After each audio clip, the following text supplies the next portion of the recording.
বলিউড বাদশা শাহরুখ খানের স্ত্রী গৌরী খানের মুম্বাইয়ের বান্দ্রায় অবস্থিত বিলাসবহুল রেস্টুরেন্ট টোরি প্রায়ই সংবাদের শিরোনামে থাকে।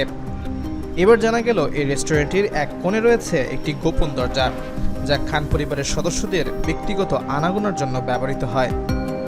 গত বছর ফেব্রুয়ারিতে চালু হওয়া এই রেস্টুরেন্টটি এবার নতুন করে আলোচনায় আসলো এই গোপন দরজার রহস্য উন্মোচনের পর।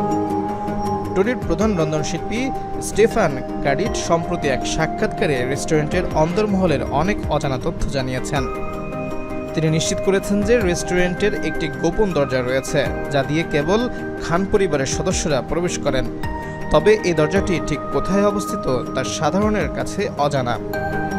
খান পরিবারের ব্যক্তিগত পরিসর অক্ষুণ্ণ রাখতেই এই বিশেষ ব্যবস্থা রাখা হয়েছে বলে জানিয়েছেন স্টেফান। খান পরিবারের পছন্দের খাবারের তালিকাও প্রকাশ করেছেন স্টেফান। তিনি জানান, শাহরুখ খান, গৌরী খান এবং তাদের কনিষ্ঠ পুত্র আবরাম খান প্রায়শই টোরি থেকে খাবার আনিয়ে খান। অন্যদিকে আরিয়ান খান ও সোহানা খান তাদের বন্ধুদের নিয়ে প্রায়ই এই রেস্টুরেন্টে এসে খাওয়া দাওয়া করতে পছন্দ করেন।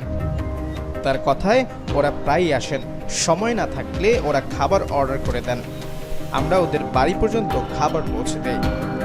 আবরাম সুশি খেতে পছন্দ করেন, আর অনেক উৎসবে আরিয়ান ও সোহানা তাদের বন্ধুদের নিয়ে আসেন।